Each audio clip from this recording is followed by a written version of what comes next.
इस video lesson में हम लोग मनी एंड क्रेडिट इको के 3rd चैप्टर का रिवीजन करते हैं। मैं कोशिश करूँगी वीडियो छोटा रहे ताकि आप फटाफट रिवाइज कर पाओ एग्ज़ाम तक। इवोल्यूशन ऑफ मनी, सबसे पहले हम स्टार्ट करते हैं चैप्टर में। स्टार्टिंग में क्या था, मनी कैसे इवॉल्व हुई। मनी एक मीडियम ऑफ एक्सचेंज है, दो लोग, एक जो बेचना चाहता है दूसरा खरीदना चाहता है। सबसे आसान तरीका इसमें क्या है, पैसा, ठीक है। और एक गुड्स एंड सर्विसेज के ट्रेड में यूज़ होता है। पहले के टाइम में बार्टर सिस्टम यूज़ होता था, जो कि एक दिक्कत वाली बात थी, क्योंकि बार्टर सिस्टम में एक होनी चाहिए थी डबल कोइंसिडेंस ऑफ वांट। मतलब जिस चीज़ की मुझे ज़रूरत है तुम्हारे पास वही चीज़ होनी ही चाहिए, तभी तो मैं तुमसे कोई सामान खरीदूंगी। जिस चीज़ की मुझे ज़रूरत है तुम्हारे पास डेफिनेटली वो चीज़ होनी चाहिए, तभी मैं सामान खरीद पाऊँगी। हर बार तो ऐसा नहीं है ना यार। जैसे मुझे वीट चाहिए और तुम्हारे पास भिंडी है, अब तुम कहोगे मेरे से भिंडी ले लो, मैं कहूँगी नहीं मुझे भिंडी चाहिए ही नहीं, मुझे वीट चाहिए। इस कारण से बार्टर सिस्टम, सामान का आदान प्रदान वाला, ज़्यादा आगे तक हम यूज़ नहीं कर सकते। तो हमने क्या किया, करेंसी बनाई। करेंसी पेपर नोट और कॉइन, सिक्के के फॉर्म में होती है मॉडर्न डे में, ठीक है। मॉडर्न डे प्रेशियस मेटल से, हमारी जो सिक्के हैं प्रेशियस मेटल से नहीं बने, सिल्वर गोल्ड से नहीं बने, वो पेपर से बने हुए हैं। ट्रू वर्थ करेंसी की जो होती है वो उसकी नोट फेस वैल्यू से कम नहीं हो सकती। 100 रुपये का नोट है तो पूरे के पूरे 100 रुपये पूरे के पूरे 100 रुपये ऑफर करेगा। रिजर्व बैंक ऑफ इंडिया के पास अधिकार है, सिर्फ और सिर्फ रिजर्व बैंक ऑफ इंडिया के पास, कि वो पैसे छाप सकती है, और कोई पैसे छापेगा तो वो ना क्या इलीगल माना जाएगा। द लॉ मेक्स रुपी एक लीगल टेंडर है। लीगल मतलब इस पे कानून ने प्रॉमिस किया है कि तुम्हारे पास इस पैसों में इतने का तुम्हें दिया जा रहा है। वहाँ पे साइन होते हैं ना आरबीआई के गवर्नर के, तो वो चीज़ तुम्हें प्रॉमिस करती है। अब आता है डिपॉजिट विद बैंक। बैंक में जो पैसे जमा कराते हैं उसे डिपॉजिट विद बैंक कहते हैं। पर्सन डिपॉजिट बैंक में पैसे जमा करा सकता है अपना अकाउंट खोल के, ठीक है। बैंक के अंदर जो बैंक क्या करते हैं, इंटरेस्ट पे करता है। तुमने अपने पैसे बैंक में जमा कराए, तुमने मान लो 1 लाख रुपए जमा कराए, तो तुम्हें कुछ एक्स्ट्रा पैसे बैंक में पैसे रखने के लिए मिलेंगे, ठीक है। तुमने कुछ अमाउंट ऑफ मनी अगर जमा कराई तो तुम्हें ऊपर से बैंक पैसे देगा कि मैं पैसे यूज़ कर सकता हूँ इसके थोड़े अमाउंट, तो मैंने जो मुनाफा कमाया इस पैसे से तुम थोड़ा रख लो। इसको मैं फटाफट समझा देती हूँ। बैंक के अंदर हम पैसे 2 हिसाब से रखते हैं, एक डिमांड डिपॉजिट होता है, फिक्स डिपॉजिट होता है। डिमांड, जब जाके मैं बैंक से बोलूँगी मुझे आज 50,000 रुपये निकालने हैं, मेरे 1 लाख रुपये में से बैंक दे देगा, इसे कहते हैं डिमांड डिपॉजिट। एक होता है FD, fix deposit. Fix deposit होता है मैं बैंक को बोला कि भाई तू पैसे रख ले 5 साल के लिए, 5 साल तक मुझे थोड़ा इंटरेस्ट रेट देते रही हो, मैं निकालने नहीं आऊँगी। ये सेविंग्स के फॉर्म में होता है फिक्स डिपॉजिट, ठीक है। एक होता है चेक। चेक एक पेपर है जो बैंक इंस्ट्रक्ट करता है कि हाँ इससे इसको पैसे दिए जाए। फिर उसके बाद आता है लोन्स एंड क्रेडिट, ठीक है।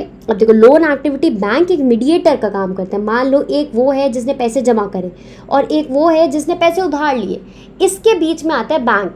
ये आदमी जाके बैंक में पैसे जमा करके आता है, ये आदमी बैंक से उधार लेता है। तो ये क्या करेगा, जब ये उधार लेगा तो बैंक को कुछ ब्याज वापस करेगा। मान लो बैंक ने से 10 रुपये दिए तो ये बैंक को 12 रुपये वापस करेगा। बैंक ने 2 रुपये कमाए ना, जो इस 2 रुपये को बैंक कमा रहा है उसमें से 1 रुपये मुझको दे देगा, क्योंकि मेरे ही पैसों का कुछ हिस्सा इसने इसको उधार में दिया था, और 1 रुपये बैंक अपने बैंक को चलाने में रख लेगा। बैंक के एम्प्लॉय को भी तो सैलरी वगैरह देनी है।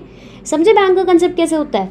बैंक एक एंटिटी है, हम लोग पैसा जमा कराते हैं, बैंक से जमा करते रहता है, जिसको ज़रूरत है उसको दे देता है।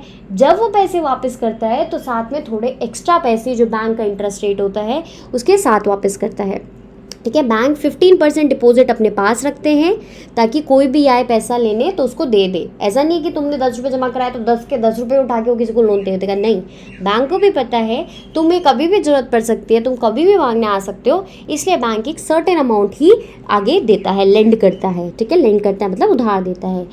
2 डिफरेंट क्रेडिट सिचुएशन हमने पढ़ी थी। एक में हमने पढ़ा था कि कैसे फॉर्मल क्रेडिट जो होता है फिक्स्ड होता है। फॉर्मल माने बैंक से उधार लेना, और तुम एक मनी लेंडर से उधार लोगे तो वो अपनी मनमर्जी चलाएगा। पर्सन अगर बोरो कर रहा है, एक सिचुएशन देखो, एक ने प्रॉफिट बनाया तो प्रॉफिट के कारण वो लोन दे पाया। दूसरी सिचुएशन में देखो, उस जो बोरोअर था जिसने पैसा उठाया था उसका ना घाटा हो गया तो पैसे नहीं दे पाया, इस कारण से वो डेट ट्रैप में फंस गया। कहाँ फंस गया, डेट, उधार के चंगुल में, डेट ट्रैप में। मैं जल्दी जल्दी इसलिए रिवाइज करा रही हूँ ताकि एग्जाम से पहले तुम्हें पता हो इस चैप्टर की समरी क्या है। टर्म्स ऑफ क्रेडिट, क्रेडिट पैसे लेने के लिए क्या क्या चाहिए। ऐसे थोड़ी होगा कि आप जाओ बैंक में बोलो कि भाई मुझे ना 1 लाख रुपए को उधार दे दो या 5 लाख रुपए, बैंक कहेगा ऐसे कैसे दे दूँ, कोई गारंटी तो दो कि तुम वापस करोगे। तो बैंक क्या करता है, कोलेट्रल मांगता है। क्या मांगता है, कोलेट्रल्स मांगता है। क्या मांगता है, कोलेट्रल्स मांगता है ताकि अपनी क्रेडिट रिक्वायरमेंट को पूरी कर पाए। When a lender gives a loan to borrower, जब भी लेंडर लोन देता है बोरोवर को तो इंटरेस्ट रेट बता देता है कि मैं तुझको आज लोन दे रहा हूँ पर तू जब ये पैसे वापस करेगा तो थोड़े एक्स्ट्रा पैसे वापस करना बेस अमाउंट के अलावा, ताकि उससे मेरा मुनाफा हो। ठीक है। कोलेट्रल होता है एसेट। जैसे लोन देने आते हैं बैंक वाले तो एक आता है जो आप देखता है आपके नाम पे घर है या आपकी कोई सरकारी नौकरी है या फिर आपकी कोई रेगुलर सोर्स ऑफ इनकम है, ये सब देखने के बाद ही आपको लोन मिलता है, अदरवाइज लोन नहीं मिलता है। ठीक है। तो कोलेट्रल बेसिकली आपके एसेट्स है। क्या है, आपके एसेट्स। अब इसके अंदर लैंड आ सकता है, बिल्डिंग आ सकती है, आपके नाम पे गाड़ी, गाय, भैंस, ये सब, और तुम्हारा ऑलरेडी बैंक बैलेंस कितना है ये सब भी चेक किया जाता है। तुम्हारी क्रेडिट हिस्ट्री भी देखी जाती है। फिर आता है formal and informal credit system. Formal credit system में बच्चों आते हैं बैंक और कोऑपरेटिव। कोऑपरेटिव में तुमने मुथूट फाइनेंस का ऐड सुना होगा, अक्षय कुमार करते हैं या फिर अमिताभ बच्चन करते हैं, आई डोंट रिमेंबर। पर मुथूट फाइनेंस में क्या होता है, आप जाके कुछ चीज़ गिरवी रख के भी लोन ले सकते हो। ठीक है। एज अ पार्ट ये सब फॉर्मल क्रेडिट सिस्टम का हिस्सा है। फॉर्मल क्रेडिट की खासियत होती है कि RBI, reserve bank of India, इसको रेगुलेट करती है। ठीक है। आरबीआई ध्यान रखती है कि बैंक कैसे काम करे, बैंक मनमानी ना करने लग जाए, बैंक सारा का सारा लोन एक विजय माल्या जैसे आदमी को ना दे दे जो लेके भाग जाए सारा बाहर। ठीक है। तो ये सब का ध्यान कौन रखता है, बहुत ध्यान से बैंक रखता है, बहुत ध्यान से बैंक रखता है। आई होप थोड़ा बहुत समझ आ रहा होगा। फिर उसके बाद इंश्योर करता है बैंक ताकि लोन प्रोवाइड करे सबको और लोग रीपे भी करे, इस चीज़ का भी ध्यान रखता है। ऐसा नहीं है सिर्फ अमीर लोगों को ही लोन जा रहा है, गरीब लोगों को भी लोन जाए, बैंक आरबीआई इस चीज़ का भी ध्यान रखता है। ये सब किसका हिस्सा है, फॉर्मल का। इनफॉर्मल चाचा ताऊ, घर वाले भाई, मनी लेंडर, फैमिली, फ्रेंड्स, इन सब से लोन लेने को इनफॉर्मल क्रेडिट सिस्टम कहते हैं। ये जो मर्जी ब्याज मांग सकते हैं, जो मर्जी इंटरेस्ट रेट मांग सकते हैं, बैंक ऐसा नहीं कर सकता बच्चों। बैंक में वही इंटरेस्ट रेट मांगा जाता है जो आरबीआई सेट करता है, जिस लिमिट के अंदर कोई रेगुलेशन नहीं है। तुमने लोन वापस नहीं दिया इनफॉर्मल सिस्टम में तो हो सकता है तुम्हें टॉर्चर किया जाए, बॉन्डेड लेबर में रख दिया जाए, एंड ऑन एंड ऑन। फिर आता है self help group. Self help मतलब अपनी खुद हेल्प करने वाला group. Self help group basically एक ऑर्गेनाइजेशन है जिसमें पुअर महिलाएं या आदमी या फिर इन लोगों का ग्रुप साथ में आता है। इसमें 15 से 20 लोग होते हैं। ये पैसा सेव करते हैं और रेगुलरली इसको डिपॉजिट करते रहते हैं। ठीक है। 25 रुपये से लेकर 100 रुपये या इससे भी ज़्यादा ये सारे सेव करते हैं, और जिस भी मेंबर को ज़रूरत होती है एक बार वो ले लेता है, अगली बारी दूसरा ले लेता है। ठीक है।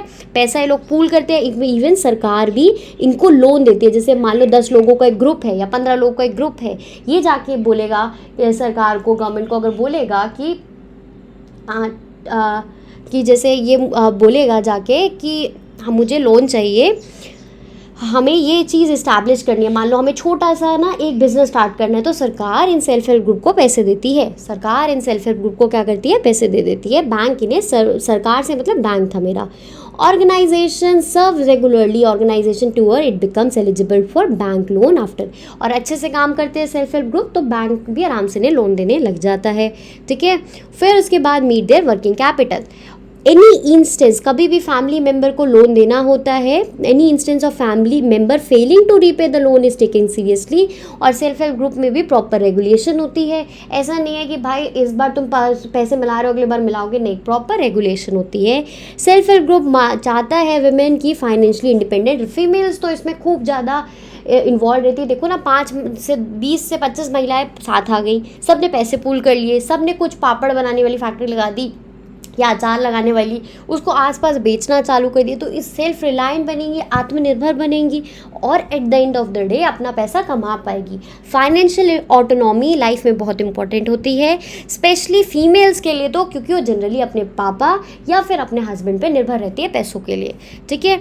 जिससे वो इंडिपेंडेंट डिसीजन भी नहीं ले पाती। एक एग्जाम्पल है ग्रामीण बैंक ऑफ बांग्लादेश। ये सबसे नोटेबल सक्सेसफुल स्टोरीज है जो कि जहाँ पे लोन प्रोवाइड किया गया था रीज़नेबल रेट के अंदर। और इसने बोरोवर्स, इसकी जनरली इससे कौन लेती थी, फीमेल लोन लेती थी और सबसे पुअर स्ट्राटा सोसाइटी का लोन लेता था।